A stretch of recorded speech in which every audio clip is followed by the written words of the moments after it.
안녕하십니까. 반갑습니다. 능엄경의 제35강입니다.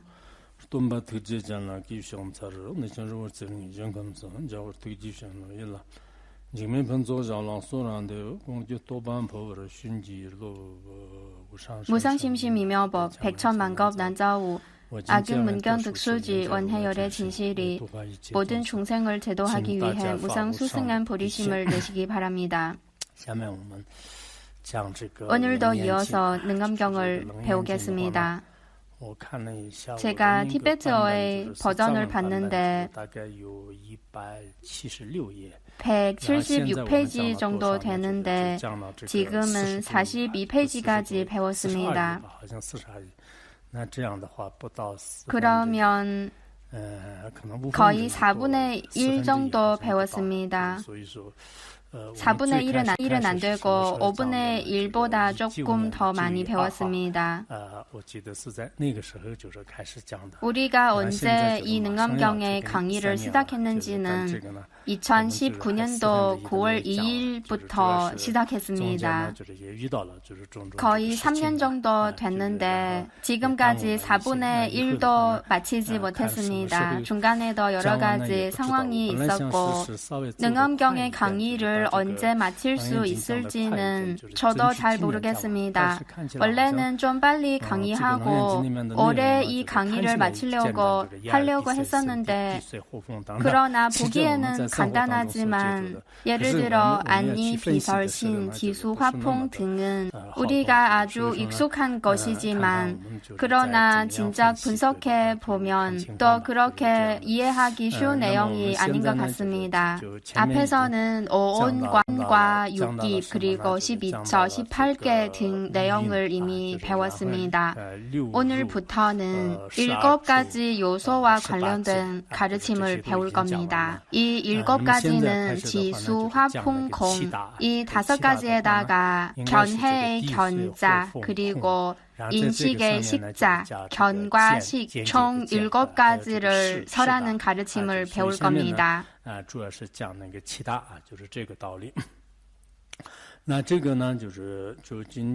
참고 자료의 첫 번째를 보겠습니다. 아난이 부처님께 아뢰었다.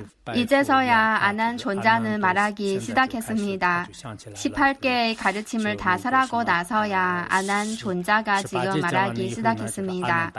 아난이 부처님께 아뢰었다.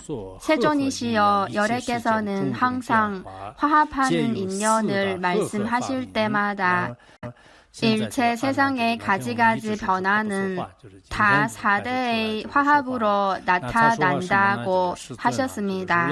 아난 존자는 앞에서 계속 말을 하지 않았다가 지금 말을 합니다. 무엇을 말씀하셨습니까? 세존이시여, 열애께서는 항상 일체 세상의 가지가지 변화는 다 지수, 화풍, 공 등 인연의 화합으로 나타난다고 하셨습니다. 이런 인연의 화합으로 일체 세상의 가지가지 변화가 나타난다고 하였습니다.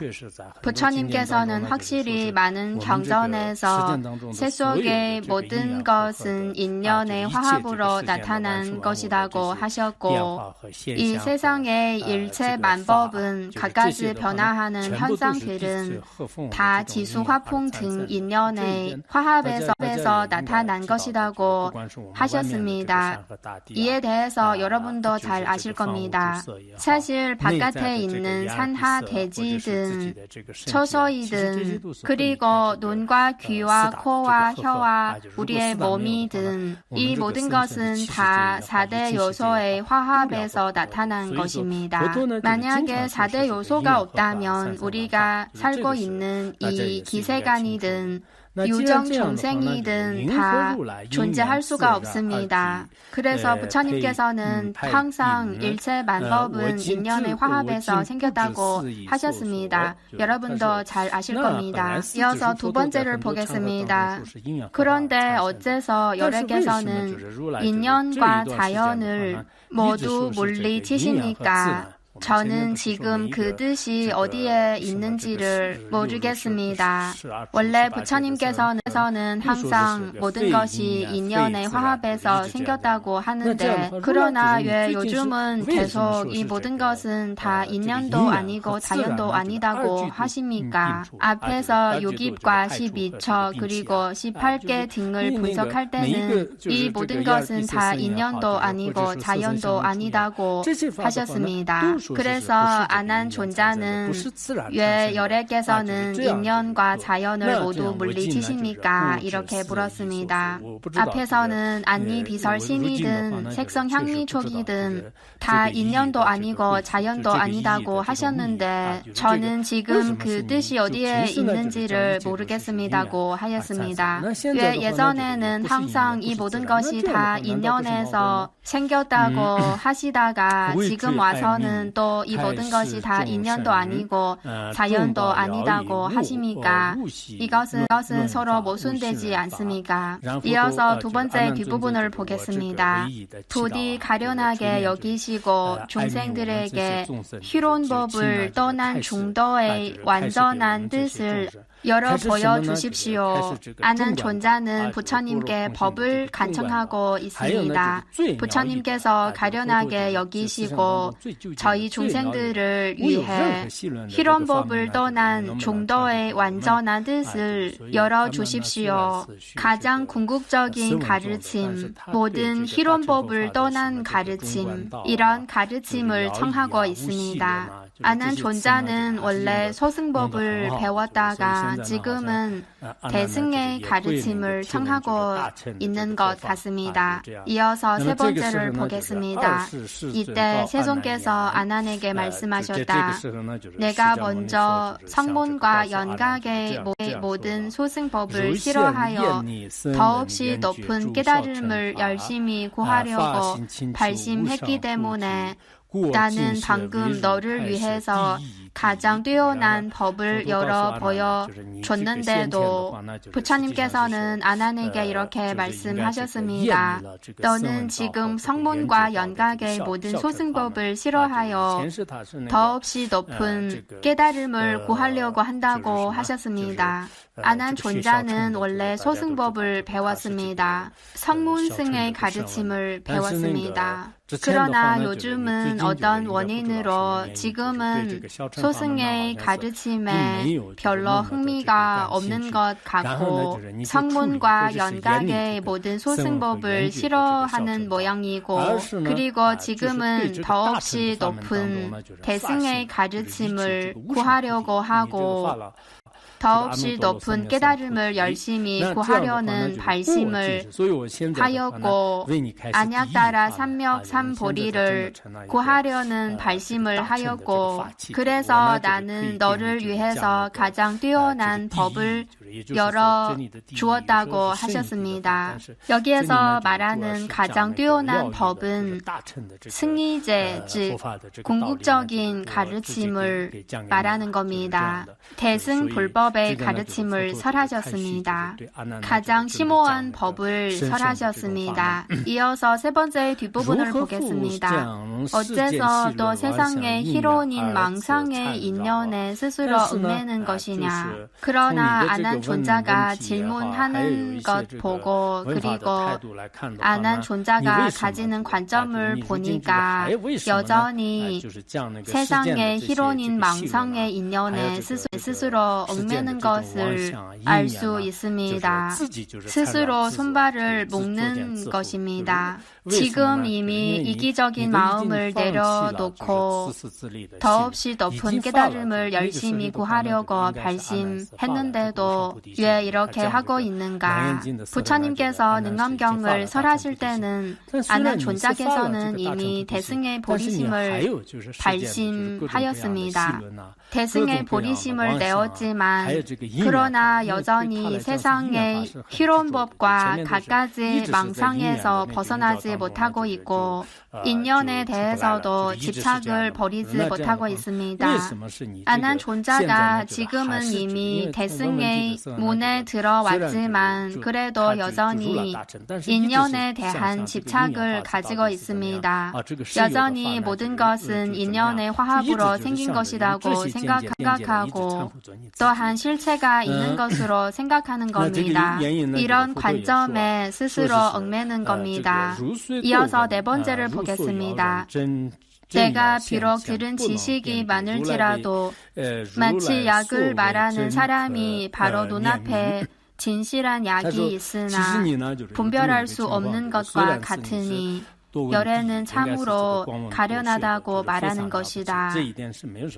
안한 존자는 부처님의 설법을 가장 많이 들었고 박학다식하고 아주 훌륭한 분이지만 이것은 다들 인정하지만 그러나 비록 들은 지식은 많을지라도 비유를 들어서 말하자면 마치 약을 말하는 사람은 동서남북의 많은 약의 지식을 가지고 있고 어떤 약으로 어떤 병을 치료할 수 있는 등 이런 지식을 많이 가지고 있지만 설명도 잘하지만 그러나 진실한 약이 눈앞에 있지만 분별할 수 없는 것과 같습니다. 갖가지 약을 정말 눈앞에 놔두면 어떤 약인지 분별하라고 하면 구분하지 못합니다.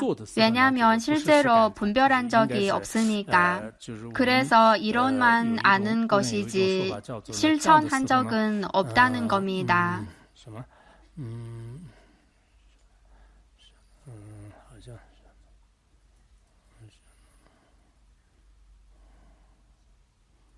이와 관련이 있는 속담이 하나 생각났는데 그러나 절반만 생각나고 절반은 생각나지 않았습니다.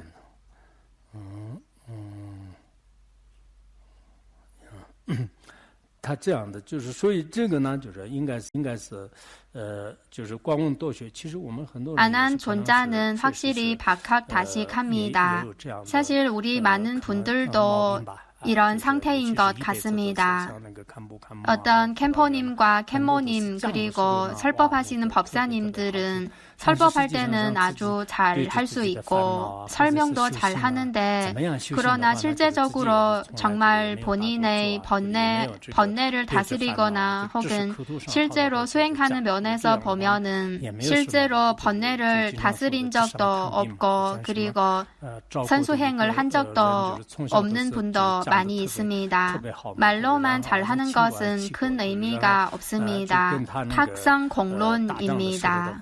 전국시대 때 조나라에 조괄이라는 사람이 있는데 어렸을 때부터 병법을 열심히 공부했지만 실전에 대한 경험은 없었습니다. 그리고 조나라와 진나라 간의 전쟁이 일어날 때 진나라는 반간계를 써서 조나라에서 조괄을 장군에 가용되게 하였습니다. 그래서 결국은 조나라의 군사 40여만 명이 다 포로가 되었습니다. 이것이 탁성공론입니다. 혹은 또 다른 말로 표현하면 앵무새처럼 따라한다거나 이론만 아는 사람이라고 합니다. 사실 안한도 비슷합니다. 말은 잘합니다. 잘하지만 그러나 궁극적인 공성의 이치 이런 심오한 부분은 또 잘하지 못할 때도 있습니다. 우리 도반분들 중에도 어떤 도반분들은 정말 지혜가 뛰어나고 법문을 들을 때도 좀 깊은 부분을 들으면 흥미를 느낍니다. 그리고 어떤 분들은 좀 간단한 내용을 좋아합니다. 특히 먹는 것, 마시는 것, 어떤 야채는 어떻게 하면 맛있고 그리고 마트에서 무엇을 샀다거나 어떤 맛있는 것을 먹었다거나 이런 얘기를 꺼내면 정말 참 말이 많습니다. 그러나 만약에 공성과 관련된 내용을 토론할 때는 특히 능엄경과 관련된 내용을 토론할 때는 또 말이 없어집니다. 안한 존자도 이런 단점이 있다고 볼 수 있습니다. 그래서 만약에 박학다식하지만 많이 배웠지만 그러나 실제적으로 수행은 전혀 하지 않거나 혹은 심오한 가르침에 대해서는 전혀 모른다면 이런 사람이 부처님이 보기에는 참으로 가련한 사람이라고 하였습니다. 그래서 수행하시는 분들은 한편으로 박학다식하는 것도 아주 중요하고 그리고 실제적으로 수행하는데도 정진해야 합니다. 심주를 염성하거나 혹은 삶 속에서 배운 불법의 가르침을 사유하는 것도 아주 중요합니다. 이것이 진정으로 불법을 듣고 사유하고 수행하는 겁니다. 정말 중요합니다. 여기서 부처님께서는 안한존자를 꾸짖었습니다. 부처님께서는 자주 안한존자를 꾸짖는 것 같습니다.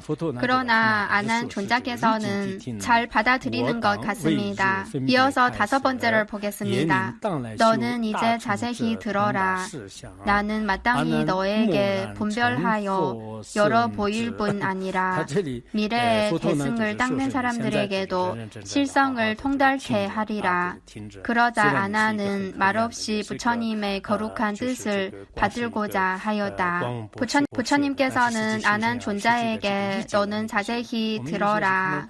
비록 지금은 가련하고 박학다식만 하고 실제적으로 수행을 하지 않았으니까 이해하는 능력이 많이 부족하지만 그래도 자세히 듣거라 이렇게 말씀하셨습니다. 우리도 불법을 배울 때는 어떤 분들은 듣는 것은 잘하지만 그러나 이해하는 능력은 확실히 좀 차이가 있습니다. 어떤 분들은 이해가 참 깊습니다. 발표할 때 보면 어떤 분들은 말은 그렇게 많은 편이 아니지만 그러나 맥락도 잘 파악하고 중요한 부분을 요약도 잘 합니다. 그러나 어떤 분들은 발표할 때 보면 말은 많이 하지만 그러나 제대로 이해하지 못한 부분도 많이 있습니다. 부처님께서는 안한존자에게 너는 자세히 듣거라.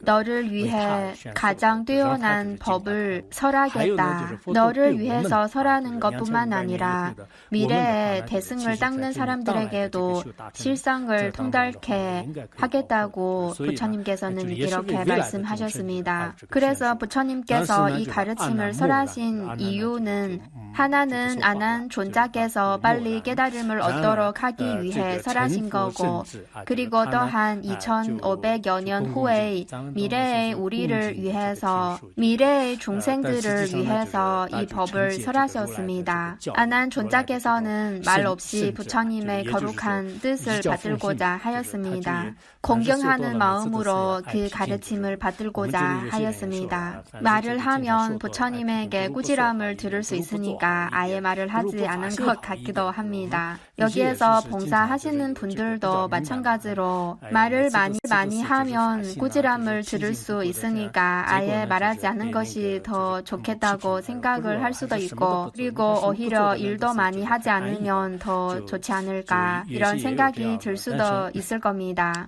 어떨 때는 정말 많은 공을 들여서 정말 힘들게 무엇을 했는데 그러나 오히려 꾸지람을 듣는 경우도 있습니다. 이럴 때는 오히려 아무것도 하지 않는 것이 더 좋겠다는 생각이 들 수도 있지 않습니까? 아무 일도 하지 않는 사람이 오히려 더 편하게 지내는 것 같다는 생각이 들 수도 있을 겁니다.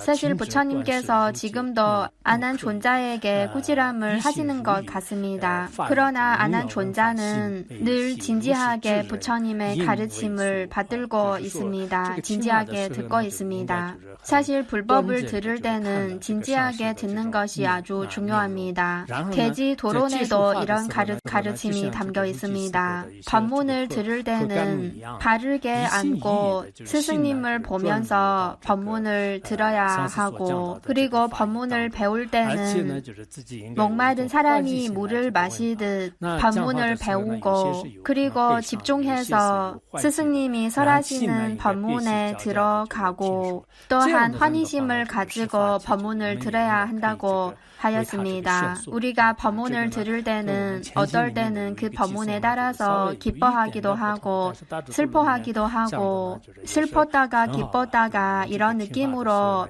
법문을 듣는 사람이 정말로 법문을 받을 수 있는 사람입니다. 이런 사람을 위해 법문을 설할 만한 합니다. 우리가 법문을 들을 때는 스승님 앞에서 똑바로 앉고 일부러 잘 보이지 않는 데다 숨으려고 할 필요도 없고 그리고 어떤 분들은 법문을 소중히 여기는 마음이 없고 그냥 대충 듣는 마음으로 듣습니다. 혹은 음식을 먹으면서 혹은 다른 일을 하면서 법문을 들어도 바람직하지 않습니다.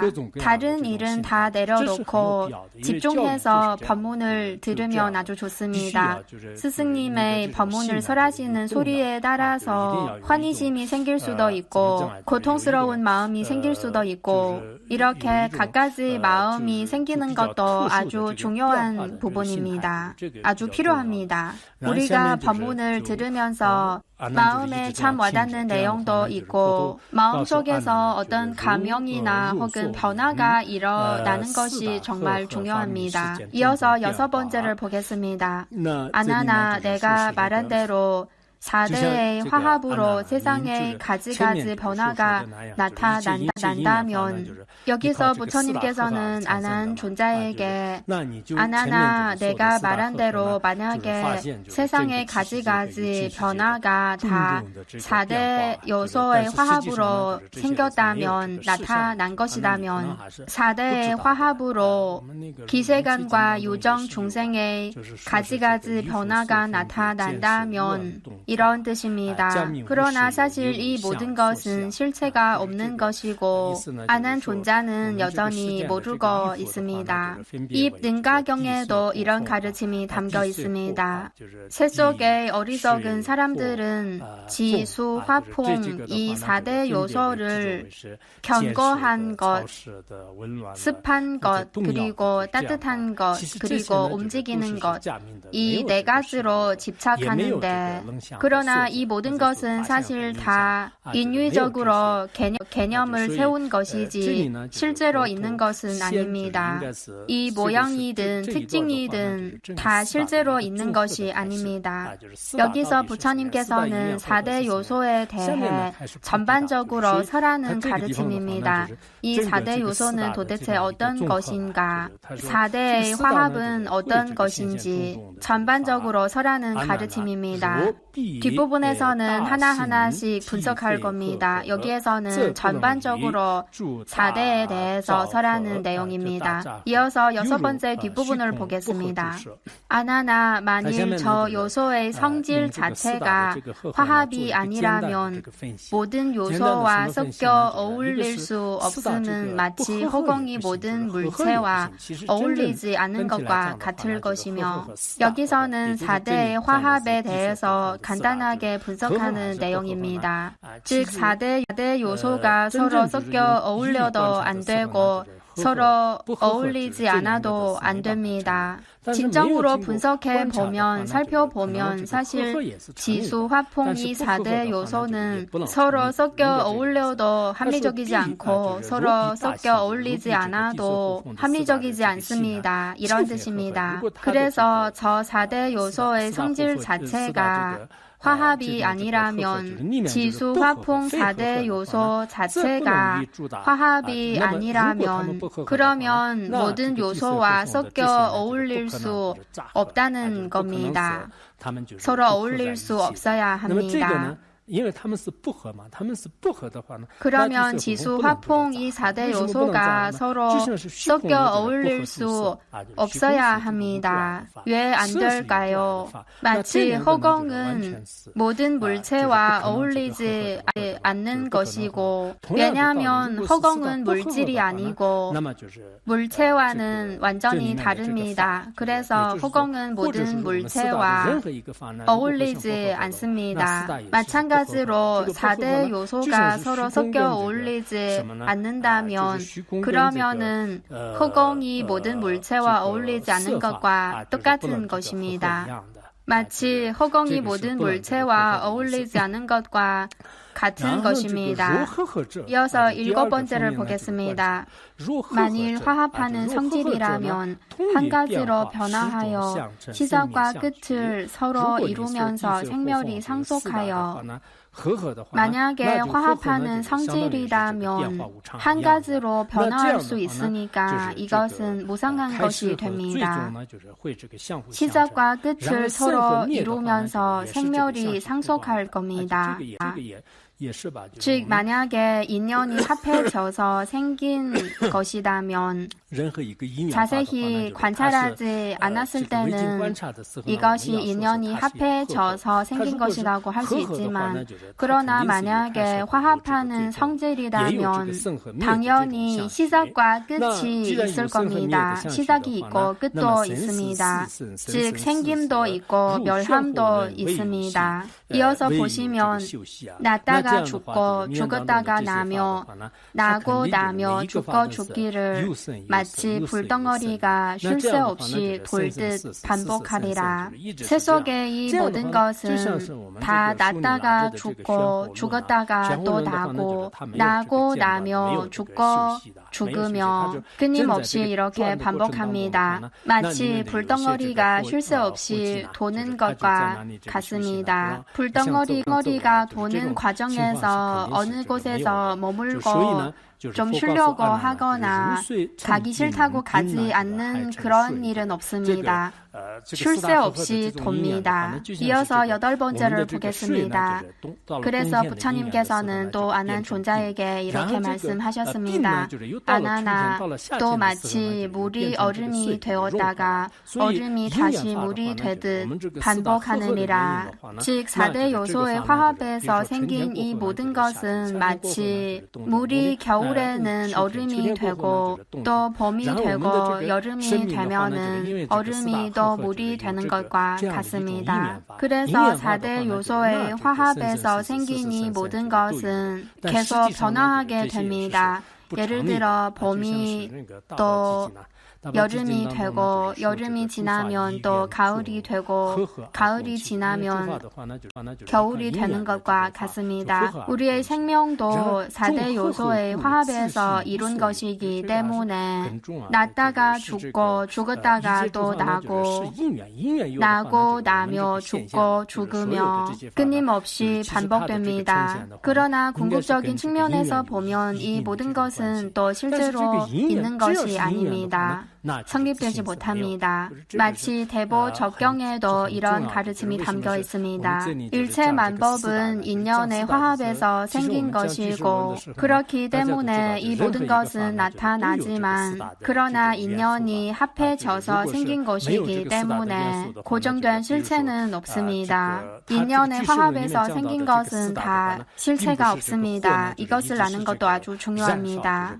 우리가 구사론을 배울 때도 4대 요소를 배웠는데 여러분도 아시다시피 모든 것은 다 4대 요소의 화합에서 생긴 것입니다. 만약에 이 4대 요소가 없다면 이 모든 것도 성립되지 못합니다. 그리고 구사론에서 말하는 4대 요소는 예를 들어 불 요소는 활활 타오르는 그 불을 말하는 것이 아니고 불의 요소를 말하는 겁니다. 4대 요소의 성질은 견고한 성질도 있고 움직이는 성질도 있습니다. 각자 다른 성질이 있습니다. 그래서 4대 요소는 일종의 성질, 일종의 작용 혹은 어떤 힘을 말하는 것입니다. 불 요소의 성질은 따뜻한 성질이고 그리고 물 요소의 성질은 촉촉한 성질입니다. 그러나 우리가 볼 수 있는 컵이나 아니면 컴퓨터나 이런 물건을 보면 따뜻한 성질 혹은 촉촉한 성질 이런 성질은 잘 보이지 않습니다. 이런 성질은 잘 보이지 않지만 그러나 불 요소와 물 요소는 있습니다. 이런 요소는 있습니다.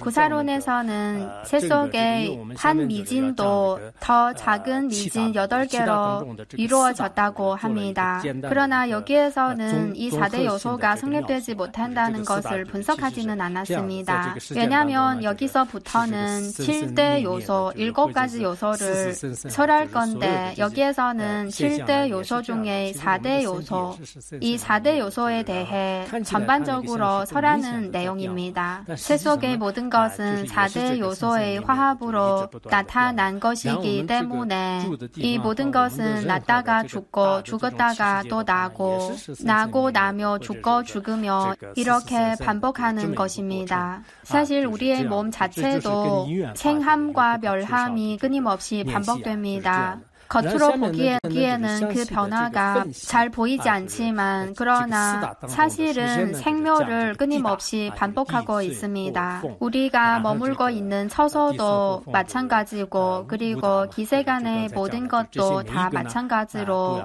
났다가 죽고 죽었다가 나고 이런 생멸을 반복하고 있습니다. 왜냐하면 인연의 화합에서 생긴 모든 것은 다 이런 성질입니다. 이어서 지수, 화풍, 이 5개의 요소를 일일이 다 분석할 겁니다.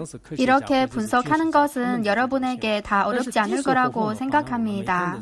왜냐하면 지수 화풍은 우리에게 아주 익숙한 것이고 우리 보고 비행기를 연구하거나 잠수함을 분석하거나 핵무기를 분석하라고 하지는 않았으니까 우리는 지수 화풍을 분석하는 것이고 지수 화풍은 우리와 늘 함께 하니까 우리에게는 다 익숙한 것입니다. 그러나 우리에게 익숙한 것이라고 생각하지만 다른 사람이 지수 화풍을 아냐고 물으면 안다고 하지만 그러나 진정으로 지혜로 관찰해 보면 아마도 이에 대해서 그렇게 아는 편이 아니라는 느낌이 들 겁니다. 잘 모르다는 느낌이 들 겁니다. 이어서 9번째를 보겠습니다. 너는 흙의 성질을 보아라. 굵어서는 대지가 되고 가늘어서는 미진이 되었다가 인허진이 되느니라. 인허진은 저 극미한 물질의 가장자리를 7 몫으로 쪼갠 것이며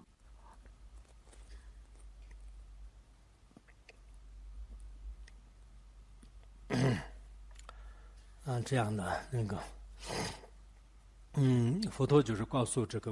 부처님께서는 지수 화풍 종의 지 요소에 대해서 분석하거라 이렇게 말씀하셨습니다. 지 요소는 여러분도 잘 아실 겁니다. 굵어서는 대지가 되고 하늘 아래는 땅이고 대지입니다. 이것은 여러분이 다 잘 아실 겁니다. 그리고 가늘어서는 미진이 됩니다.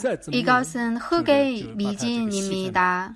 그리고 이 미진을 더 작은 것으로 쪼개면 우리가 세속에서 말하는 분자, 원자, 코크 이런 아주 작은 단위로 볼 수가 있습니다.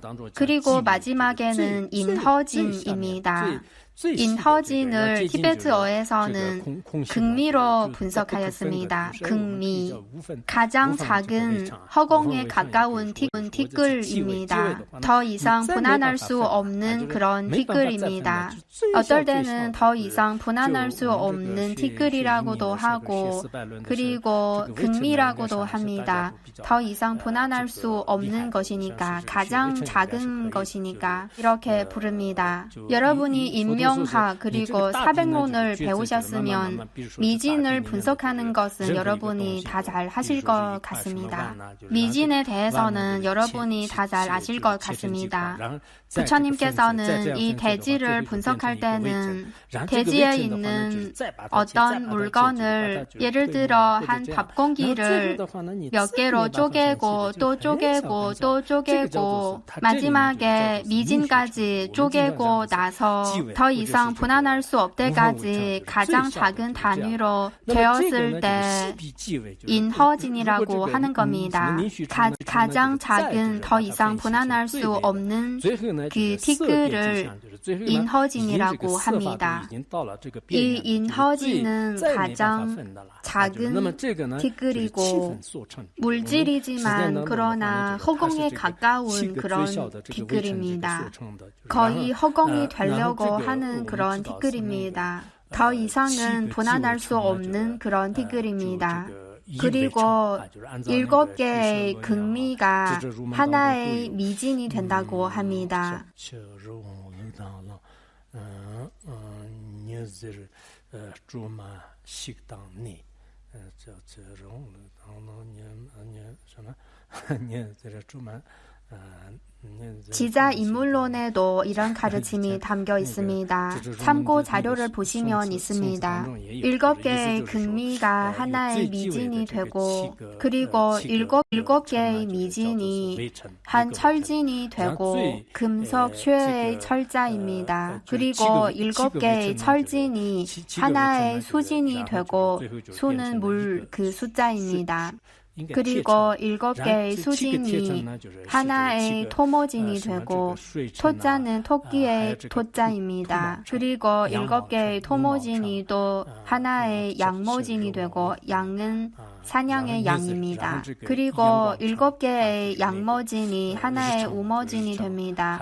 우는 소 우자입니다. 그리고 또 7개의 우모진이 하나의 일광진이 됩니다. 햇빛 그 일광입니다. 그리고 또 7개의 일광진이 하나의 석회가 됩니다. 그리고 7개의 석회가 하나의 이가 됩니다. 그리고 7개의 이가 또 하나의 보리가 되고 7개의 보리가 하나의 손가락 마디가 됩니다. 이런 순서대로 7배, 7배씩 증가하는 겁니다.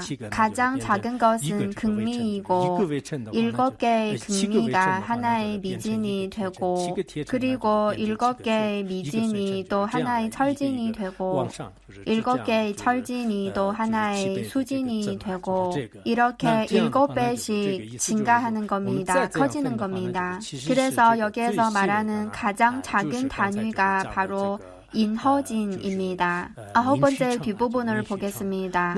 다시 인허진을 쪼갠 것이 바로 완전한 허공의 성질이니라. 또 이 인허진을 관찰해 볼 수 있는데 중관 장엄론에서는 6가지 방향으로 이 인허진을 관찰합니다. 이렇게 분석하는 방법도 있고 그리고 중관 사백론에서는 또 다른 이 극미를 미진을 분석하는 방법이 있습니다. 이렇게 분석해 보면 결국 이 가장 작은 극미도 결국은 허공이 됩니다. 이렇게 분석해 보면 물질은 공이라는 것을 알 수 있습니다. 이렇게 분석해 보면 알 수 있습니다. 대승밀엄경에도 이런 가르침이 담겨 있습니다.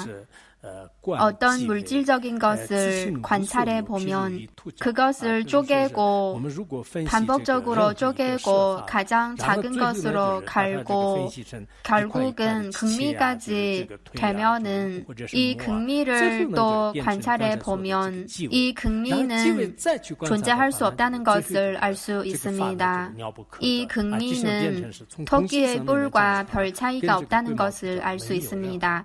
다 공성이라는 것을 알 수 있습니다. 우리가 공성의 이치를 분석할 때 이렇게 분석하는 것도 아주 중요합니다. 족첸의 수행을 할 때도 중요합니다. 이렇게 분석하는 것이. 이런 이치는 불교도만 인정하는 것뿐만 아니라 양자역학을 연구하는 아인슈타인의 선생님이신 플랑크도 인정합니다. 플랑크는 1918년도에 노벨 물리학상을 받았고 플랑크도 연구를 통해서 이 세상의 모든 물질적인 것은 실제로 있는 것이 아니라는 것을 발견하였습니다. 이것을 발견하고 나서 플랑크도 크게 놀랐습니다. 그리고 플랑크는 만약에 놀랍지 않았다면 양자역학을 통달하지 못했다고 하였습니다. 심지어 불법을 배우지 않는 세속 사람들도 양자역학의 측면에서 분석해 볼 때도 세속의 모든 것 중에 공성이 아니다는 것은 없다는 것을 알 수 있습니다. 과학기술의 측면에서 분석해 봐도 일체 만법은 실제로 있는 것이 아니다는 것을 알 수 있습니다. 이것은 지수 화풍 중의 지 요소의 측면에서 분석한 것이고 그리고 족체 내 수행법 중에도 바깥의 물질을 분석해 볼 때는 큰 미진부터 작은 미진까지 관찰하고 이렇게 분석해 보니까 다 결국은 실제로 있는 것이 아니라는 것을 알 수 있습니다. 예전에 직매폰초 린포체님께서 문수 대원만을 설법하실 때도 이런 가르침을 설한 적이 있습니다. 그래서 공성의 이치를 분석할 겁니다. 어떻게 분석하는지는 10번째를 보겠습니다. 아나나 만일 이 인허를 쪼개어 허공이 된다면 마땅히 허공이 색상을 출생시킨다는 것도 알아야 한다. 즉, 큰 것을 쪼개어 결국 인허진이 되고 그리고 또 인허진을 쪼개면 허공이 된다면 그러면은 이 허공이 일체 만법을 출생시킬 수 있다는 것도 알아야 한다는 것입니다. 입중론에도 이런 가르침이 있습니다.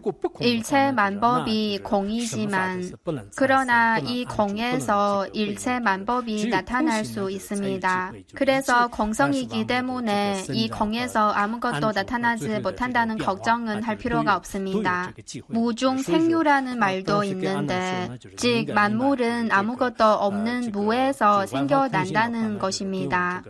왜냐하면 일체 만법의 본질은 공이고 공에서 모든 것이 다 생겨날 수 있습니다. 만약에 공이 아니다면 아무것도 생겨나지 못합니다. 생겨나지도 못하고 머물지도 못하고 멸하지도 못합니다.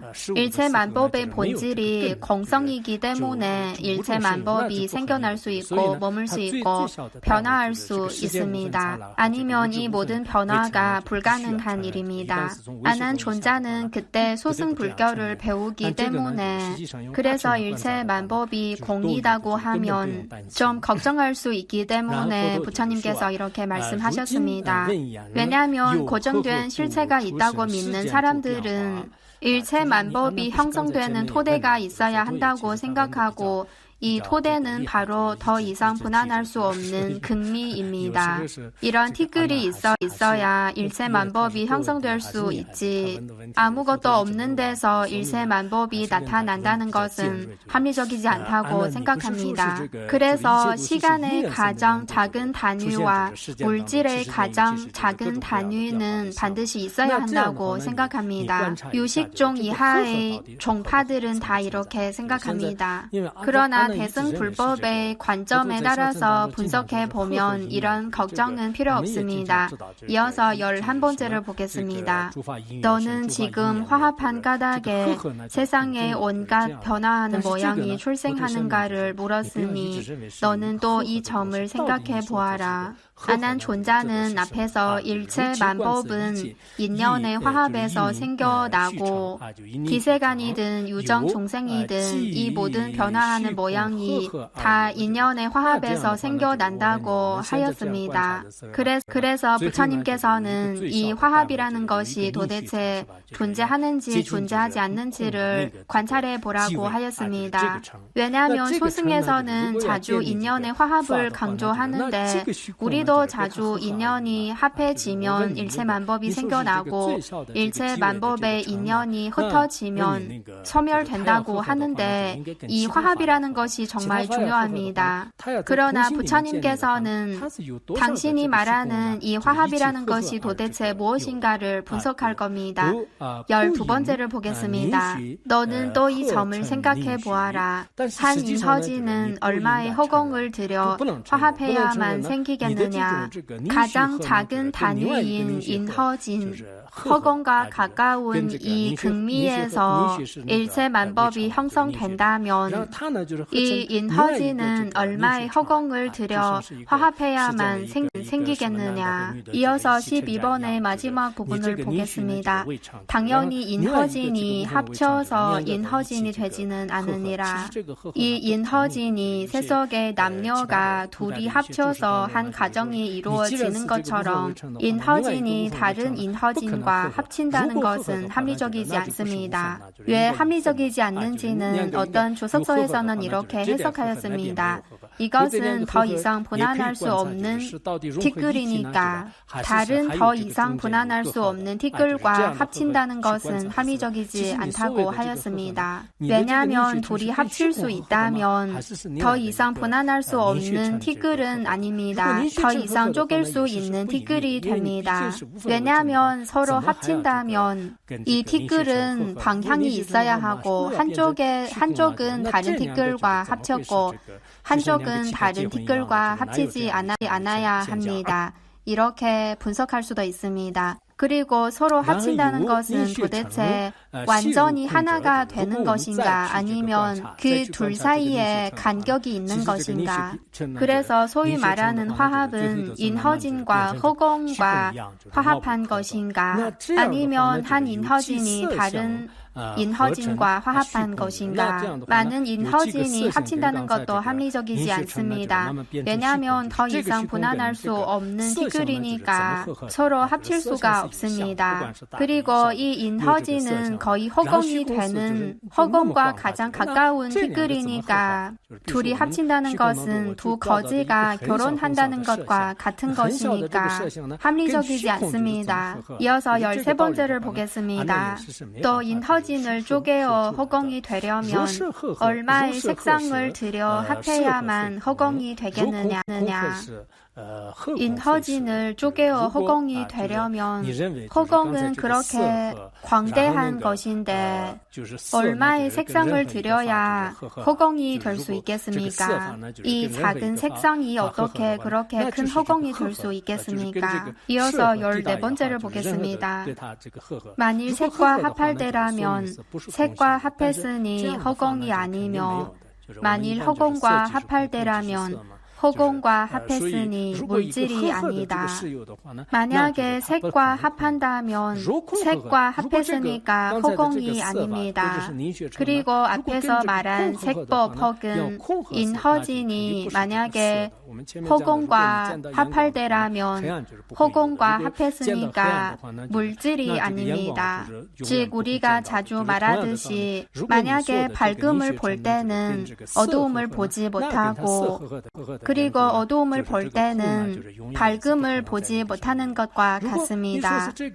마찬가지로 이 인허진도 만약에 색과 합한다면 색과 합했으니까 허공이 아니고 그리고 만약에 이 인허진이 허공과 합할 때는 허공과 합했으니까 물질이 아닙니다. 14번째의 마지막 부분을 보겠습니다. 색은 오히려 쪼갤 수 있겠으나 허공을 어떻게 합하겠느냐. 즉 색은 쪼갤 수 있지만 그러나 허공은 누구와 합할 수 있겠습니까? 합할 수가 없습니다. 안한존자는 늘 인연의 화합을 집착하는데 우리도 자주 인연의 화합에서 생긴다고 하지 않습니까? 그러나 인연의 화합이라는 것은 안한존자의 관점이지 부처님은 이런 관점을 인정하지 않습니다. 이 화합이라는 것은 도대체 허공과 합한 것인가 색과 합한 것인가 이렇게 분석하였습니다. 만약에 인연이 합해진다면 서로 합할 때 둘이 접촉하는가 접촉하지 않는가 서로 의존하는가 서로 의존하지 않는가 그리고 동시에 합한 것인가 동시에 합한 것이 아닌가 중관학에서는 이렇게 많은 추리하고 분석하는 방법이 있습니다. 이렇게 분석해 보면 인연의 화합이라는 것은 상대적인 측면에서는 성립될 수 있지만 그러나 궁극적인 측면에서 중관학의 지혜로 분석해 보면 이 모든 것은 다 성립되지 못합니다. 사람들은 자주 인연의 화합에서 생겼다고 하는데 이것은 관찰하지 않았을 때 이렇게 자세하게 분석하지 않았을 때는 이 꿈과 같고 환상과 같은 모든 것이 다 성립될 수 있다고 할 수 있지만 그러나 사실은 이 모든 것은 다 가짜입니다. 가짜 속에서 이렇게 말할 수 있지만 그러나 궁극적인 측면에서 보면 인연의 화합이라는 것은 전혀 성립되지 못하는 겁니다. 그래서 우리가 능엄경을 배우든 반야 공성의 가르침을 배우든 마음속으로는 이 모든 것이 다 꿈과 같은 것이라는 것을 알아야 하고 평상시에 우리가 집착하는 실체가 있다고 생각하는 이 모든 것은 다 꿈과 같은 것이고 이것은 부처님에 대해 신심이 있어서 이렇게 말하는 것이 아니라 우리의 지혜로 관찰해 봐도 분석해 봐도 우리가 평소에 말하는 인연의 화합이라는 것은 성립되지 못한다는 것을 알 수 있습니다. 우리의 지혜로 분석해 봐도 알 수 있습니다. 우리도 자주 인연의 화합에서 생긴다고 하는데 그러나 이 갖가지 요소들을 분석해 보면 예를 들어 지 요소를 분석할 때 지 요소는 누구와 합하는가, 허공과 합하는가, 화 요소와 합하는가, 풍 요소와 합하는가 이렇게 4대 요소를 관찰해 보면 우리가 맨날 4대 요소로 이루어진 세계에 있지만 4대 요소로 형성된 이 몸을 의지하지만 맨날 하는 일도 4대 요소와 연관이 있지만 그러나 이 모든 것은 다 환상과 같은 것이라는 것을 알 수 있습니다. 다 허망한 것이라는 것을 알 수 있습니다. 이렇게 관찰해 보면 왜 우리가 이런 깊은 꿈속에 빠져들고 있을까? 그리고 분명 꿈을 꾸고 있다는 것을 알지만 이 모든 것이 다 성립되지 못한다는 것을 알지만 그러나 왜 이런 꿈속에서 깨어나지 못하는가? 이런 생각이 들 것입니다. 본인도 이것을 통해서 깨달은 바가 있을 겁니다. 이어서 15번째를 보겠습니다. 너는 원래 열애장 안에 성품이 새긴 진실한 공과 성품이 공인 진실한 색이 본래 그대로 청정하여 법계에 두루 원만한 가운데 즉 열애장 안에는 기묘한 일이 많다는 겁니다. 색의 성품은 공이고 환상과 같은 것이고 이 공은 진실한 공이고 가짜 공이 아니고 일시적인 공도 아니고 공과 가까운 것도 아니고 진실한 공입니다. 그러나 이런 진실한 공에서 꿈과 같고 환상과 같은 현상들도 나타날 수 있습니다. 열애장 안에 본래 그대로 청정한 것이고 즉 열애장 안에 이 일체 만법은 본래 청정한 것이고 법계에 두루 원만합니다. 밀법에서는 자비심이 일체 만법에 두루 원만하다고 합니다. 이런 말도 있습니다. 16번째를 보겠습니다. 중생의 마음을 따라 각자의 아는 능력에 응하는 줄을 모르고 있느니라. 사실 모든 중생들은 각자의 지혜에 따라 어떤 중생들은 이런 인연으로 깨달음을 얻고 어떤 중생들은 이런 인연으로 혼란스러워지고 중생들의 근기에 따라서 중생들 앞에서 청정한 것으로 나타나기도 하고 청정하지 않은 것으로 나타나기도 합니다.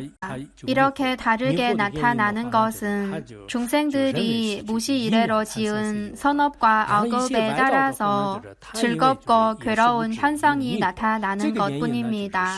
이어서 16번째 가운데 부분을 보겠습니다. 업을 쫓아 출현하는 것을 세상 사람들은 무지하여 인연과 자연의 본질로 잘못 알고 있느니라.